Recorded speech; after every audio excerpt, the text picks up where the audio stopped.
रख हौसला app board से लड़ने वाले मुसाफिर, क्या पता मंजिल ने भी तेरे हौसले का ही बहाना बना लिया हो। जय हिंद दोस्तों, मेरा नाम है सुरजीत यादव और आप देख रहे हैं सफल गुरु यूट्यूब चैनल। दोस्तों आज की वीडियो में हम क्लास 10th मैथ्स गणित का, ठीक है दोस्तों, इंपॉर्टेंट टॉपिक देखने वाले हैं। ठीक है दोस्तों, सभी इंपॉर्टेंट टॉपिक देख लेंगे और रेगुलरली वीडियो मैथ्स की आएगी, तो आप लोग का सभी मैथ्स कदम अब खत्म होने वाला है, सिलेबस एकदम सब कुछ इंपॉर्टेंट क्वेश्चन अभी सबकी वीडियो आएगी। अब हिंदी समाप्त हो गया तब मैथ्स की आएगी। ठीक है दोस्तों, तो इंपॉर्टेंट टॉपिक्स क्या पढ़ेंगे आप लोग, क्या चीज़ है हम लोग के पूरे सिलेबस में, कौन सा इंपॉर्टेंट टॉपिक है जो वो आज की पूरी वीडियो में कवर कर रहा हूँ। ठीक है दोस्तों, तो आप लोग इस वीडियो को एकदम लाइक कर दीजिए, चैनल को सब्सक्राइब कर लीजिए और सब्सक्राइब किए बिना आप लोग को जाना नहीं है। ठीक है दोस्तों, क्योंकि देखते सब लोग हैं सब्सक्राइब नहीं करते हैं, तो सब्सक्राइब और लाइक कर लीजिए, एकदम आराम से वीडियो देखिए तब। ठीक है दोस्तों, तो इस छोटी सी रिक्वेस्ट को मेरी पूरी कर दीजिए, आप लोग से एकदम छोटी सी रिक्वेस्ट है, आप लोग बस अंगूठा घुमाना है और सब्सक्राइब और लाइक कर देना है। तो इस वीडियो का लाइक टारगेट रखते हैं हम लोग 30 लाइक्स, तो इसे कंप्लीट करवा दीजिए और आज की वीडियो में आपका 70 नंबर बिल्कुल पक्का हो जाने वाला है। तो चलिए बिना किसी देरी के वीडियो को शुरू करते हैं। और दोस्तों मैं बता दूं आप लोग के लिए इतना मेहनत कर रहा हूं कि अभी मैंने इस वीडियो को शूट कर लिया था, लेकिन मेरा उस पर वॉइस आया ही नहीं था, तो फिर दोबारा शूट कर रहा हूं। तो प्लीज़ आप लोग सब्सक्राइब किए बिना जाइएगा मत। ठीक है दोस्तों, तो देखिए दोस्तों यहाँ पर आप लोग देख सकते हैं कि वास्तविक संख्याएं में आप लोगों को क्या पढ़ना है। तो यूक्लिड विभाजन प्रमेयिका तैयार कर लेना है, इससे आपका बहुविकल्पीय प्रश्न बनेंगे। ठीक है दोस्तों, यूक्लिड विभाजन प्रमेयिका से बहुविकल्पीय प्रश्न बनते हैं 1 नंबर के, या फिर शॉर्ट आंसर क्वेश्चन 1-2 नंबर के बनते हैं। फिर दो संख्याओं का गुणनफल HCF × LCM आता है। ठीक है दोस्तों, ये भी 2-4 नंबर का आता है आपकी बोर्ड एग्जाम में, इससे बहुविकल्पीय प्रश्न और शॉर्ट आंसर टाइप क्वेश्चन बनते हैं। और सबसे महत्वपूर्ण इस चैप्टर का जो है वो √5 और 2 - √3 को एक अपरिमेय संख्या सिद्ध करना, ये सबसे इंपॉर्टेंट है इस चैप्टर का, 5 या 6 नंबर का पूछा जाता है ये।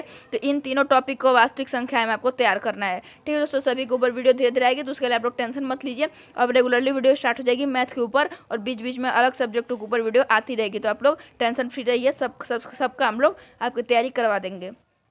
फिर है 2 चर वाले रैखिक समीकरण में आप लोग को प्रतिस्थापन विधि पढ़ना है, और प्रतिस्थापन विधि द्वारा समीकरण हल करना, विलोपन विधि द्वारा समीकरण हल करना और वृज गुणन विधि द्वारा समीकरण को हल करना। ठीक है दोस्तों, एकदम तीन टॉपिक है आपका, इन तीनों टॉपिक को 2 चर वाले रैखिक समीकरण में पढ़ जाना है, आपका एकदम कंप्लीट हो जाएगा। फिर अगला हमारा है द्विघात समीकरण। ठीक है दोस्तों, कौन सा है द्विघात समीकरण में पूर्ण वर्ग बनाकर हल करना, समीकरण एकदम इंपॉर्टेंट टॉपिक है, पूर्ण वर्ग बनाकर हल करना। देखिए दोस्तों यहाँ पर लिखा हुआ है, मैंने इस वीडियो को शूट कर लिया था, लेकिन क्या हुआ कि मेरा उसमें वॉइस आया ही नहीं था। ठीक है दोस्तों, तो वॉइस ओवर करने से अच्छा मैंने सोचा दोबारा शूट कर लिया जाए ताकि आप लोगों को दिक्कत ना हो, तो सब्सक्राइब कर दीजिएगा प्लीज़। ठीक है दोस्तों, पूर्ण वर्ग बनाकर हल करना। ठीक है, फिर है द्विघात समीकरण पहचानना। द्विघात समीकरण देखिए AX² + BX + C के रूप में जो भी समीकरण आ जाता है वही होता है हमारा द्विघात समीकरण। ठीक है दोस्तों, तो इस तरह से पहचाना जाता है, 1-2 नंबर में पूछा जाता है ये भी। फिर x का मान ज्ञात करना, द्विघात समीकरण में x का मान ज्ञात करना, x = -b + -√b² - 4ac/2a इस फॉर्मूले पर ज्ञात होता है, तो ये सबसे ज़्यादा इंपॉर्टेंट है। ठीक है दोस्तों, इसको एकदम तैयार कर लीजिएगा, इससे प्रश्न बनेंगे। फिर विविक्तर ज्ञात करना, b² - 4ac, ये भी बहुत इंपॉर्टेंट है। ठीक है, अब आते हैं त्रिभुज पे। तो त्रिभुज में आप लोगों को क्या क्या पढ़ना है, तो त्रिभुज में आप लोगों को पढ़ना है पाइथागोरस प्रमेय, एकदम इंपॉर्टेंट है ये। पाइथागोरस प्रमेय सवाल बनेंगे, और त्रिभुज की एक भुजा के समांतर खींची गई रेखा शेष 2 भुजाओं को बराबर अनुपात में विभाजित करेगी, सिद्ध करना है। ये देखिए त्रिभुज की जो शर्तें हैं, 9 शर्तें दी हुई हैं आपकी किताब में, 7-9 दी हुई, 7 या फिर 9 दी हुई है, और उनमें से कोई एक देगा जो आपको सिद्ध करना होगा कैसे हो रहा है, तो उसमें पहला वाला जो है सबसे महत्वपूर्ण है। ठीक है दोस्तों, तो आप लोग इसे तैयार कर लीजिएगा। और त्रिभुज के कोण ज्ञात करना, ये वाला भी बहुत इंपॉर्टेंट है, तो त्रिभुज में भी आपको ये 3 टॉपिक पढ़ने हैं। ठीक है, अगला आता है हमारा निर्देशांक ज्यामिति। ठीक है दोस्तों, तो निर्देशांक ज्यामिति में आपका होता है मूल बिंदु से दूरी। ठीक है दोस्तों, दूरी सूत्र द्वारा, तो दूरी सूत्र होता है आपका √x1 - x2 का whole square plus y1 - y2 का होल स्क्वायर, ये होता है आपका दूरी सूत्र। तो सभी सूत्रों को याद कर जाइए एक जगह लिख के। ठीक है दोस्तों, फिर है मध्य बिंदु के निर्देशांक। तो देखिए x = x1 + x2/2, वो y = y1 + y2/2। तो देखिए इसको कैसे ज्ञात करते हैं, ये एक रेखा दिया हुआ रहेगा, इसके इन 2 बिंदुओं का निर्देशांक दिया रहेगा, 1, 2, 3, 4 कुछ भी दिया रहेगा, और इस वाले बिंदु का निर्देशांक आपको पूछ देगा, तो इसी सूत्र से वो ज्ञात होता है मध्य बिंदु का निर्देशांक।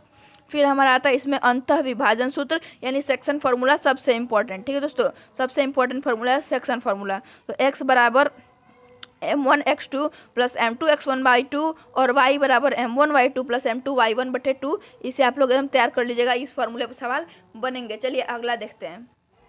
अगला है हमारा कि त्रिभुज का निर्देशांक त्रिभुज का क्षेत्रफल शीर्षों के निर्देशांक द्वारा ज्ञात करना है। तो इसका ये सूत्र होता है, देख लीजिए आप लोग, सूत्र होता है त्रिभुज का निर्देशांक कैसे ज्ञात करते हैं, इसको हम लोग देख सकते हैं कि 1/2 x1 y2 - y3 + x2 y3 - y1 + x3 y1 - y2।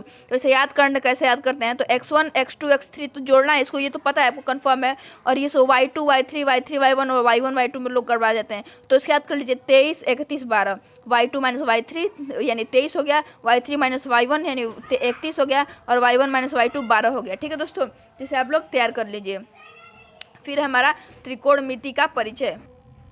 तो देखिए दोस्तों, त्रिकोणमिति का परिचय में आपका है 0 से 90 डिग्री तक के सभी त्रिकोणमिति अनुपात जो है आपको याद कर जाना है। ठीक है दोस्तों, और साइन थीटा ये इसको नहीं याद करेंगे तो आपका एकदम त्रिकोणमिति का परिचय आपसे मतलब एकदम खत्म है, समझ लीजिए, याद नहीं है, इसमें कोई सवाल नहीं बनेंगे इसे नहीं याद करेंगे तो। साइन थीटा लंब बटे कर्ण, कॉस थीटा आधार बटे कर्ण, टेन थीटा लंब बटे आधार, कॉट थीटा आधार बटे लंब, सेक थीटा कर्ण बटे आधार, और कॉसेक थीटा कर्ण बटे लंब। इस ये देखिए ये जो है ये भी सर्वसमीका है, कैसे सब होते हैं। ठीक, साइन थीटा आएगा तो कौन सा रखें, कैसा क्या लेंगे उसमें से, तो उसी तरह का कैसे लेते हैं उसको याद करने की ट्रिक बता रहा हूँ। और 0 से 90 डिग्री के सभी त्रिकोणमिति अनुपात ये अलग हैं, इसकी सारणी आपके एनसीईआरटी बुक में दी होगी या फिर जो भी बुक लिए होंगे। तो देखिए इसे याद करने का तरीका, लाल बटे कक्का से हम लोग याद करते हैं, sine theta cos theta tan theta लिख लेते हैं, फिर कॉसेक सेक और कॉट थीटा लिख लेते हैं। ठीक है, यहाँ पर दोस्तों समझ में आ रहा है। देखिए तो साइन थीटा मतलब लंब बटे कर्ण, तो एल से लंब और के से कर्ण, कॉस थीटा बराबर आधार बटे कर्ण, तो ए से आधार के से कर्ण, और टेन थीटा बराबर लंब बटे आधार, तो एल से लंब ए से आधार। उसी तरह से कॉट थीटा बराबर आधार बटे लंब, तो कॉट थीटा बराबर ए से आधार एल से लंब। सेक थीटा बराबर कर्ण बटे आधार, तो के से कर्ण ए से आधार, और कॉसेक थीटा बराबर कर्ण बटे लंब, तो के से कर्ण एल से लंब। तो इस तरह से आप लोग लाल बटे कक्का से इसे एकदम आसानी से याद कर सकते हैं। ठीक है दोस्तों, चलिए अगला देखते हैं। अगला है हमारा पाइथागोरस प्रमेय, जो है इसमें भी इंपॉर्टेंट है, त्रिकोणमिति का परिचय में भी पाइथागोरस प्रमेय आता है। और ये LHS बराबर RHS सिद्ध करना एकदम इंपॉर्टेंट है ये वाला, इससे बहुत बड़े बड़े सवाल बनते हैं 7-8 नंबर के, तो इसे आप लोग तैयार कर लीजिएगा।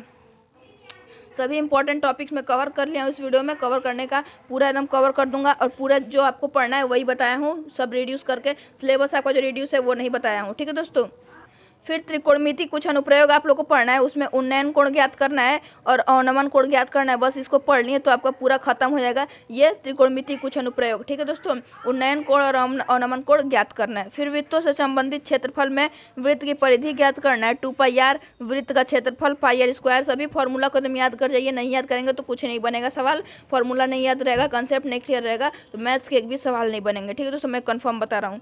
वलय का कोई भी इंपॉर्टेंट क्वेश्चन की वीडियो देख लीजिए, कुछ नहीं बनेगा। वलय का क्षेत्रफल πr1² - r2² बनेगा। फिर वृत्त के त्रिज्यखंड का क्षेत्रफल a बराबर थीटा बटे 360 अंश इंटू πr²। एकदम याद कर लीजिए, सभी फार्मूला को एकदम लिखवा दिए हूँ, हर एक जो आपका फार्मूला इंपॉर्टेंट है सभी लिखवाए हूँ, इन्हीं पर सवाल बनेंगे, इससे बाहर कुछ बनेगा ही नहीं। फिर है वृत्तखंड का क्षेत्रफल r² पाई थीटा अपन 360 अंश माइनस साइन थीटा अपन 2। तो इन सभी वृत्त के संबंधित क्षेत्रफलों को सभी का एक बार स्क्रीनशॉट ले लीजिए। अब चलते हैं पृष्ठीय क्षेत्रफल और आयतन पर। तो देखिए दोस्तों, अब आपका पृष्ठीय क्षेत्रफल आयतन में घनाभ आता है और घन आता है। तो घनाभ का कुल पृष्ठीय क्षेत्रफल होता है 2 कोष्ठ में LB + BH + HL, और घनाभ का आयतन होता है LBH घन मात्रक, और घनाभ का विकर्ण होता है L² + B² + H², और सबको अंडर रूट में डाल दीजिए। ये घनाभ का सभी सूत्र, इसको स्क्रीनशॉट ले लीजिए एक बार। और घन का देखिए यहाँ पे, घन का होता है, घन का संपूर्ण पृष्ठों का क्षेत्रफल 6a का होल स्क्वायर, 6a का स्क्वायर, होल स्क्वायर नहीं, 6a का स्क्वायर, होल स्क्वायर ऐसे ब्रैकेट में रहता है तब। ठीक है दोस्तों, तो 6a का स्क्वायर वर्ग मात्रक होता है। ठीक है, और घन का आयतन होता है आपका 6a का क्यूब घन मात्रक, और घन का विकर्ण होता है √3a। तो इसको भी एक बार स्क्रीनशॉट ले लीजिए, सभी सूत्र बता रहा हूँ, सभी को याद कर जाइए, तभी वीडियो में एकदम समझ में आएगा, आगे वीडियो सभी क्वेश्चंस का लाऊंगा तो। ठीक है, फिर लंब वृत्तीय बेलन का आयतन होता है πr²h, वक्र पृष्ठ होता है 2πrh, और संपूर्ण पृष्ठ क्षेत्रफल होता है 2πr ब्रैकेट में h + r, जहाँ r त्रिज्या है और h ऊंचाई है, यहाँ पे दिया हुआ है, आप लोग इंस्ट्रक्शन पढ़ सकते हैं।